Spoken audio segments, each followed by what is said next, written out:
everyone, and welcome back to the Connection Collective. I am so excited to be delivering to you our first ever Community Builders episode. So we had our very first Connection Collective episode at the beginning of the month, and then a couple weeks ago we did our first Fierce Friends episode, and this week we have our very first Community Builders episode. So real quickly, if you aren't familiar with the format of the Connection Collective, I just want to real quickly fill you in. So the Connection Collective has two types of episodes each month. So we have the Fierce Friends episodes, which are specifically for women who are looking to build and maintain friendships as an adult. And then we have our Community Builders episode. And the Community Builders episode serves a very different audience. The community builders are specifically here to help you build in-person communities. So I'm looking at my other entrepreneurs or aspiring entrepreneurs in the room, people who are looking to create in-person communities to boost their already amazing business. Or maybe you're like me and you actually want to start a community in your area to help others build and maintain friendships themselves.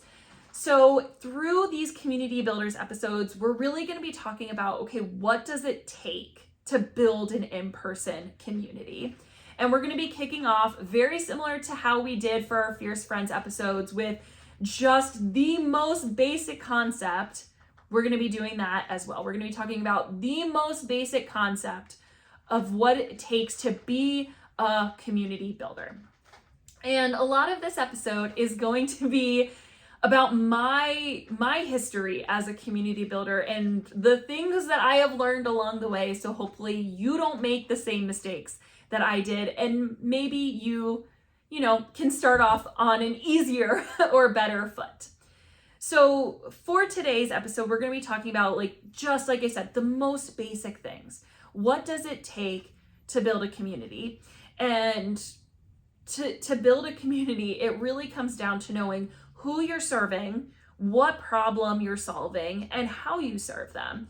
And through today's episode, we're going to be talking about these three concepts. And like I said, I'm going to be sharing a little bit about my backstory as a community builder and the twists and turns that I have taken. So let's start with that. Well, let's start with my story, and then hopefully you can learn something from it. So I started the Fierce Ladies Collective in 2022 or 2023. I actually don't remember. I think it was 2022. I started the Fierce Ladies Collective. And I started the Fierce Ladies Collective as a result of going to a conference and hearing over and over again how much women struggled to make friends. And then, kind of reflecting on my own experience, I had moved to a new area, 8 years prior to that, but still didn't have a lot of close friends. A lot of the close friends that I had were people that I was friends with growing up.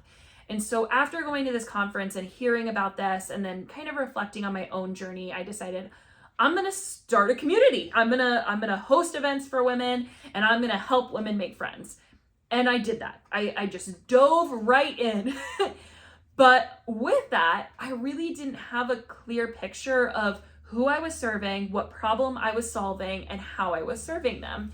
And so I made a lot of mistakes along the way. And so for somebody who is maybe looking to build an in-person community, or maybe has a business and wants to supplement their business by building a community, I have a lot to share. So in 2024, I started the Fierce Ladies Collective, which is my community. I'm a Cincinnati-based community geared towards helping women build and maintain friendships in their area, have experiences, make new friends, all of that good stuff. And I started this in November of 2022. It for sure was 22 now that I think about it. And through the end of 22 and through 23 and even the beginning of 2024, I lost a lot of money trying to build this business, trying to build a community. somewhere in the ballpark of $10,000 I invested to try and get this business up and running and falling very, very flat on my face. And a lot of it comes down to this idea that I dove right in without answering those questions for myself of who am I serving, what problem am I solving, and how am I serving in a strategic way that made sense for where I was as an entrepreneur. I think if you're an entrepreneur listening in, you know in the first 3 years of business, you don't really make a whole lot of money. And really that's because you're building a lot of your basics at that time. You're creating your business, you're getting your name out there, all of those things. And I did those things. I was investing a lot of money, but I wasn't investing the money to do those things in a strategic way, which left me feeling incredibly burnt out. And, I felt like I was spinning my wheels in mud, like I wasn't going anywhere, I wasn't accomplishing anything. And in May of 2024, I actually sat down and said, okay, I need to start over. I need to reframe how I think about community. I need to reframe how I think about who I'm serving and how I'm serving and what problem I'm serving. And after that time, it was a left turn at Albuquerque. A lot of things changed for me when I actually sat down and said, Diana, we need to have this tough conversation. What does that look like moving forward? And so the very first thing that I did when I was basically redesigning my business and starting from the ground up was, okay, I need to write a mission statement. I need to write a vision statement. I need to think about what I'm going to be doing moving forward. And so as we talk through this together, I want you to conduct these activities with me. As I'm talking through it, with you right now, I want you to think about this as well. And I really should have written my mission statement down because I don't have it memorized, but I'm going to give you the gist of it. And so as May of 2024, so literally 1 year ago, as this episode is coming, almost probably to the day, as this episode is coming out, I sat down and I wrote a mission statement. And ultimately my mission is to be able to empower women through connection, through community, through experiencing what life has to offer. And prior to actually identifying my mission statement, I was trying to maybe just build community, but not in a meaningful way. And what I really mean is I was actually trying to host events, not build community. And so when I sat down and I said, my goal is to build community. It is to empower women. It is to help them have experiences and build connections in a meaningful way that allows them to love the life that they are living. It was when I actually realized that was my mission that things began to change. And I said this, but you might be asking yourself, wait, what? Prior to identifying this for myself, I would say that I was an event host. Whereas when I identified my mission, and I'll talk about my vision shortly after, but once I identified my mission, I realized that I am a community builder. An event host and community builder are two very, very different things here. And that's why I am calling these episodes and why I call myself a community builder, because I am not an event host. I host events, but I am not an event host. The difference here, an event host is somebody who truly plans and executes events. As a community builder, I do something very, very different. As a community builder, I intentionally build community, make connections, build bridges through the events that I am hosting. And so event hosting, or hosting events, however I want to say it, is just an avenue. It is a pathway to the goal of community building. So before we actually go on, I want to pause and say, do you want to be a community builder, or do you want to be an event host? Because those are very, very different things. I am talking to the people listening in who want to build community. They want to build bridges. And once I realized that that was my mission, I was so much more intentional about the way that I showed up for my business and the people that I showed up for and how I showed up for them.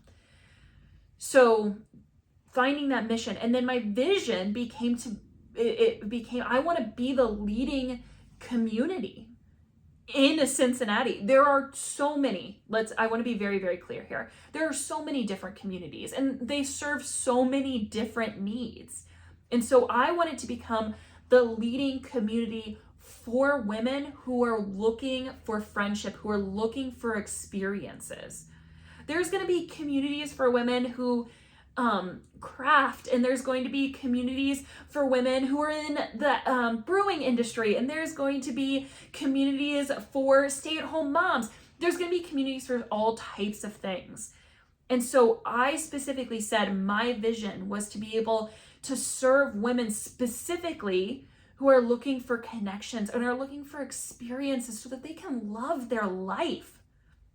And so for you right now, okay, you may not be able to actually do it right now because maybe you're driving, maybe you're walking, maybe you're listening to this in passing and you don't have, something to write down, ideas with. But I want you to, keep this concept in your brain. Maybe type a quick note on your phone of, hey, you need to think about this. But as you're thinking about, okay, first of all, do I want to be an event host or do I want to be a community builder? The next thing that I want you to think about is, what is your mission and your vision? And who are you serving through that mission and vision? So that's a very basic building block. And it's going to be part of writing your mission and vision is, who am I serving? So I'm going to tell you a little bit about my specific demographic. So I serve women who are in their 30s to their 50s. So I have a pretty big age range, but women in their 30s to their 50s, most of which are going through some sort of transitional season of life. I would say typically those transitional seasons looks like a recent move to the area, a recent change in relationship status, maybe a recent change with their career. I have a lot of women who are empty nesters or coming on to that empty nester season of life. And so all of these women are in transitional seasons where they're kind of thrown into a situation where, especially let's talk about the women who are new to the area. They don't have a lot of friends. They don't know events in the area. They don't know the area. My community gives them an outlet, gives them a way to experience the area, gives them a way to experience events, and make friends in the process. We look at the women who are going through a relationship status change. A lot of those women, especially if they're coming from a divorce, are going through this time where they're looking to find themselves. Maybe they've been in a relationship for so long that they actually don't know what they like to enjoy. They don't know what they enjoy. They don't know who they are. They don't know what they have been missing. They don't know. And now in this season of life, they're realizing that things look a lot different. And they want to find themselves. They want to experience what is in their heart that has maybe been latent for a long time. Or we have women, like I said, who are kind of going into that empty nester season of life where so long they've been a mom and they don't know who they are without that identity. Or like I said, a career change. They don't know who they are without that identity to fall back on. And so a lot of the women who are coming to my events, a lot of the women who are a part of my community are going through these transitional stages of life, and they're looking for experience. They're looking for community. And that is not only who I serve, but that's the problem that I solve as well. And through my mission and vision statement, I actually elaborate on that. I help women, I empower women who are in these transitional seasons of life to have experiences, to build community, to make new friends, to find themselves now that life looks a little bit different. And my vision is to be the leading community in Cincinnati for women who are going through this right now. And so you may not have a vision or a mission or a community, anything like this. I think about a friend of mine who I've kind of for a long time she and I have very, very different communities, but we share a lot about, and she does a lot of event hosting as well. She does a podcast as well. But our communities are very, very different, but we still are able to share, and we're still able to, come down to these core concepts in the same way. And so, like I said, if you're looking to build community, the very, very first thing that you have to do is know who you serve, what problem you solve, and how you solve it. I haven't really talked about how I solve it a little as in depth as the other two. So let's talk about that. How I solve this problem. So the women who are in these transitional seasons of life, these women who are looking for friendship now that maybe they need it a little bit more than before. I host events. I'm not an event host. I'm a community builder that uses events to help bring women together to have these experiences and make connections. But I don't only host events. I host a community group on Facebook for people to, post about events that they're going to, or for them to share what they're going through. And so for you, I want to ask you, okay, who are you serving? What problem are you serving? How are you serving? And get that mission and vision statement super duper clear. Because I don't want you to be the person that I was 2.5 years ago when I just started hosting events on a whim, and I sunk so much money and time into something that really wasn't moving me forward at that time. Okay? And so let's start there. All right? And then once you start there, you can build upon it and say, okay, now that I have a clear picture, now that I know where I'm starting, then the next step is, okay, well, how do I implement that? Is it hosting events? Is it not hosting events? Is it, maybe you want to create a community for crafters.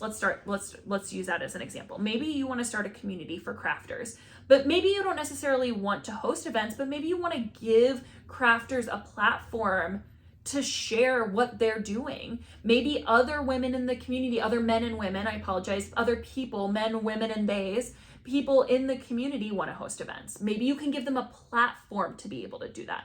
So once you know your mission, once you know your vision, who you're serving, what problem you're serving, how you're serving them, then we can move on to the next step.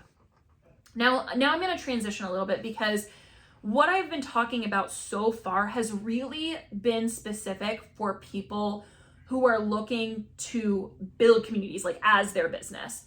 So now I want to talk about something maybe that you already have a business and you want to build community to help get your business out there a little bit more. Because here's something that has changed in the last, I'm going to say 3 years. Okay.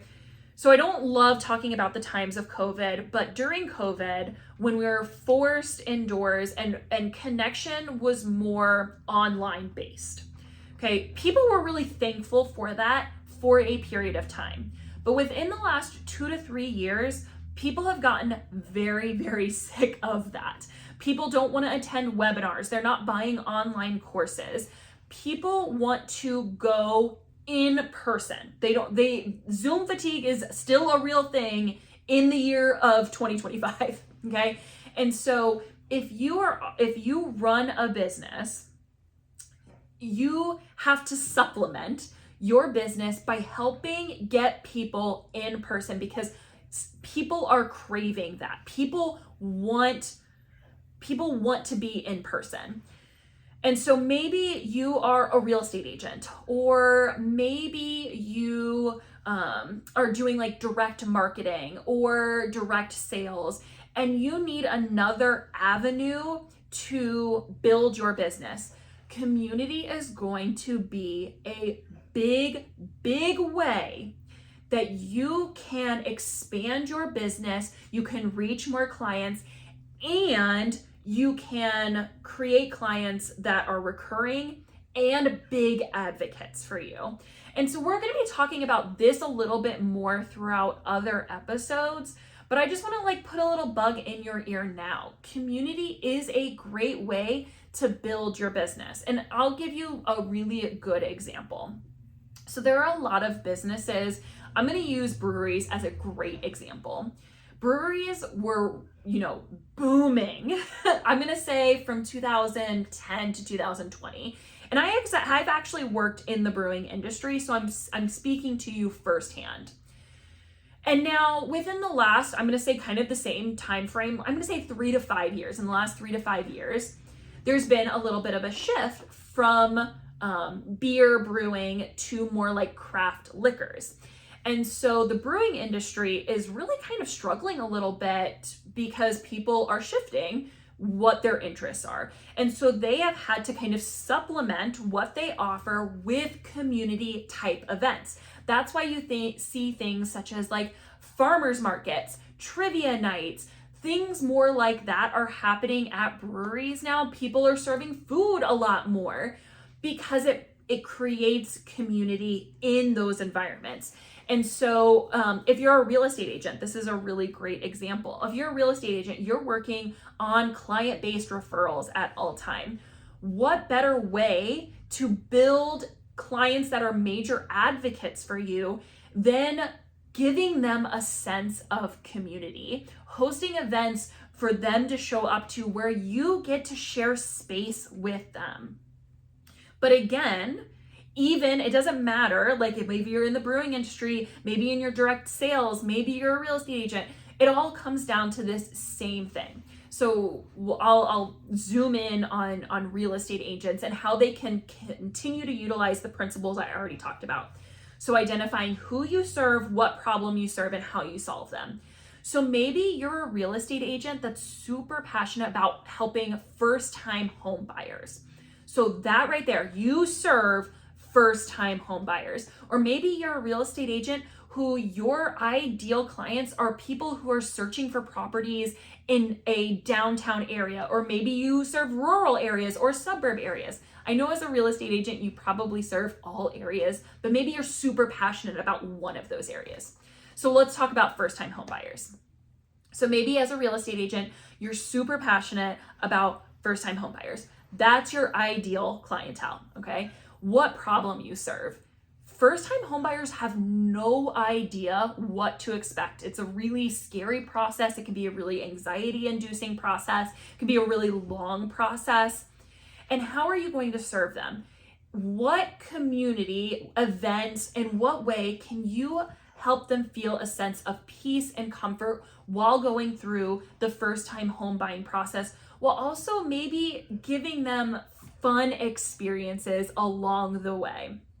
And the reason that I picked on first-time home buyers is because once you're no longer, your client is maybe no longer a first-time home buyer, they may not work with you, or you may not work with them for a long period of time. So community, building a sense of community, building a connection with your clients can help that first-time home buyer turn around and say, oh my gosh, Diana was such an amazing real estate agent. She made me feel so comfortable. I felt so good in her presence. She really helped me. And that's how you're going to build your clientele, through community. So there's a lot of different areas in which community is an important part of building your business.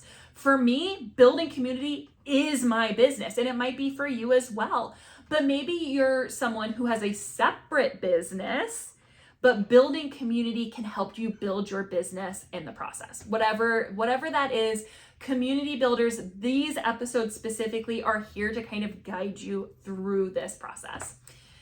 So now, as we round out this first episode, I just want to say thank you so much for tuning in. We will have our next Community Builders episode on the 4th Friday of next month. But on the 2nd Friday, we have the Fierce Friends episode, which again, those episodes are geared towards those specifically looking to build or maintain friendships. Maybe that's you, maybe that's not, but maybe you can suggest to a friend, hey, listen to the Connection Collective. It has what you need. And until I see you for our next episode, whether Fierce Friends or Community Builders, I want you to stay fierce and stay connected.